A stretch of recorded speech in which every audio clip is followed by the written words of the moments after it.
Welcome to the presentation. Today, we take great pleasure in presenting our project titled Distributed Smart Actuator System for Collaborative Robots. Our team members include myself, Akshaya, Melvin Jasper, Michael Harish, and Rufus Reno.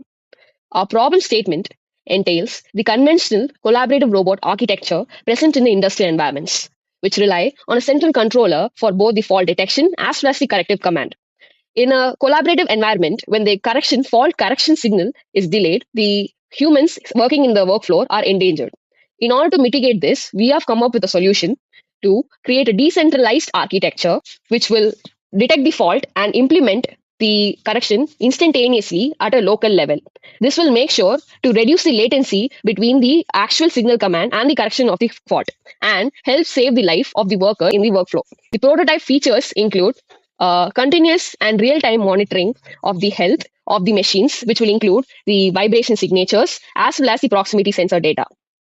Our robot also is able to intelligently perform the fault corrective actions locally without waiting for the command from the centralized controller. It also has event-driven detection and tiny ML-based fault detection in order to increase the accuracy as well as to consume the power consumption of the nodes. We'll move on to the next slide and to the next speaker, Michael Harish. The next topic is why it is useful. Now I will explain why this distributed smart actuator system is useful. In conventional collaborative robots, actuator health is monitored by the centralized controller. This creates communication delay when faults such as the motor stalling or overload occur. In safety critical environmental where humans work closely with the robots, even small delay can reduce inaccurate monitor or unsafe condition. Our systems solve these problems.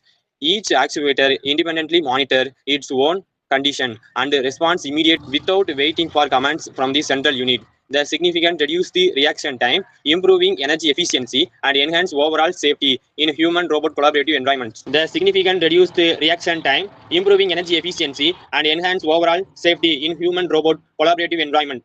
The next topic continued by Rufus.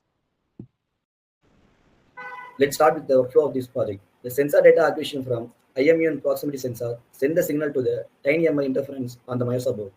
This TinyML made the local decision for the fault detection of the actuators. This decision immediately actuated the control using PWM. This status visualization and the wireless communication can be visualized through the dashboard integrated with this project. The limitation and the improvements. The limitation of this project. The prototype demonstrates a single actuator node rather than a multiple axis system. It also has the TinyML model accuracy depends on the quality and the diversity of training data. It has also the limited computational resources, restrict model complexity. The improvements done in the future. Deploying multiple synchronized actuator nodes in a real COBAR setup. Incorporating the adaptive or online learning for improved fault detection. Adding more advanced sensors for richer actuator diagnosis. And the integrating of cloud analytics for long-term performance optimization. The next slide will continue by Melvin. Hardware and software tools used. Continuing our discussion, let us look at the hardware tools used in our project.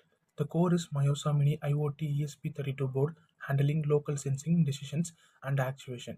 We added MPU6050 IMU for vibration and motion monitoring, APDS 9960 proximity sensor for human safety, SSD 1306 OLED for real-time status, L293D for PWM motor control, and a stable power supply. Moving on to the software side, we have used Arduino IDE, Edge Impulse Studio, and Blink IoT. Coming to the result part, our prototype successfully performed real-time actuator fault detection at the local level. Using IMU data from the MPU6050 sensor, the TinyML model classified actuator behavior into normal and fault categories. The model achieved 99% training accuracy, showing a clear distinction between healthy and faulty actuator conditions. When a fault was detected, the actuator immediately responded by regulating or stopping the motor using PWM control without waiting for a central controller. This is our trained ML model. In conclusion, we would like to say that this project demonstrates that placing simple TinyML intelligence directly at the actuator can significantly reduce response latency and improve safety in collaborative robots. Although implemented on a single actuator, the system is scalable and forms a strong foundation for distributed intelligent cobot architecture. Thank you.